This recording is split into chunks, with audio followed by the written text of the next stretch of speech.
సునీల్ నారాయణ్ సంగతి తెలిసిందేగా. కోల్కతా నైట్ రైడర్స్కి కీలకమైన ఆటగాడు. అటు బౌలింగ్తో ఇటు పించ్ హిట్టింగ్ బ్యాటింగ్తో కేకేఆర్కి 13 ఏళ్లుగా కొండంత అండగా నిలుస్తున్నాడు.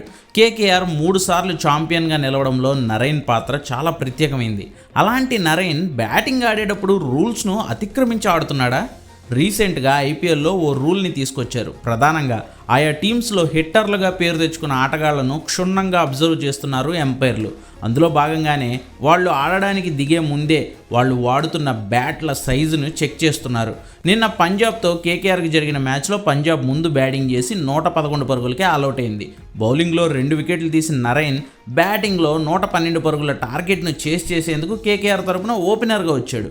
అయితే ఇంకా గ్రౌండ్లోకి ఎంటర్ అవ్వకముందే మ్యాచ్ అఫీషియల్స్ నరైన్ను ఆపారు. నరైన్ బ్యాట్ను తీసుకుని ఇలా సైజ్ని చెక్ చేశారు. నరైన్తో పాటు రఘువంశీ బ్యాట్ కూడా చెక్ చేశారు. బట్ రఘువంశీ బ్యాట్ నిబంధనలకు అనుగుణంగానే ఉంది. కానీ నరైన్ బ్యాట్ మాత్రం చాలా లావుగా ఉండడాన్ని గుర్తించిన మ్యాచ్ అఫీషియల్స్ అతని బ్యాట్ని రిజెక్ట్ చేస్తున్నట్లు ప్రకటించారు. దీంతో నరైన్ కాసేపు అధికారులతో వాగ్వాదానికి దిగాడు.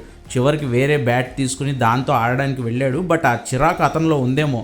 మార్కో జాన్సన్ బౌలింగ్లో 5 పరుగులకే క్లీన్ బౌల్డ్ అయిపోయాడు.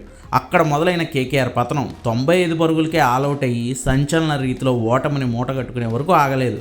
వాస్తవానికి నిబంధనల ప్రకారం క్రికెటర్ ఆడే బ్యాట్ అప్ టు 2.64 ఇంచెస్ ఉండాలి, లేదంటే 6.7 సెంటీమీటర్స్ డీప్ అయినా ఉండాలి.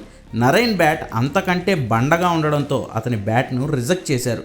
బ్యాట్ లావుగా ఉంటే దాన్ని క్యారీ చేయడం కష్టం కావచ్చు, కానీ బాల్ని కనెక్ట్ చేసినప్పుడు ఆ మూమెంటం ఎక్కువ లభించి బాల్ మ్యాక్సిమం డిస్టెన్స్ని కవర్ చేస్తుంది. అందుకే కొత్త నిబంధనలను తీసుకొచ్చి అందరూ ఒకే తరహా బ్యాట్స్ వాడేలా పక్కాగా రూల్ని అమలు చేస్తున్నారు ఈ ఐపీఎల్లో.